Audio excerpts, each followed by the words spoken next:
Han, ikaw mag-drive mamaya ha? Kasi ako mag-drive ng isang araw. Bakit naman ako? Pagod na nga ako eh. Ikaw, kasi salit-salitan lang tayo. Eh, anong oras ba? Siguro mga 6 p.m. Sige. O, saan ka pupunta?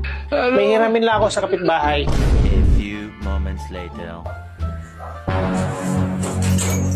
Akala ko matagal ka pa eh. Pero sakto yung dating mo, alas 6 na. Alas 6 na ba? Oh, ano bang ginagawa mo? Ba't ka nag-helmet? Eh, di ba nga sabi mo, ako ang magdadrive? Ang hina mo talaga.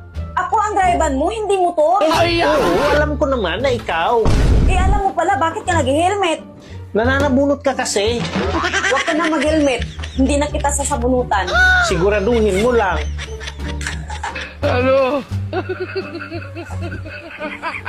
Alisin mo yung mask mo. Hindi naman tayo aalis. At bakit ka nakamas? Umutot ka kasi pag masyadong nakataas yung paa mo. Oh my God.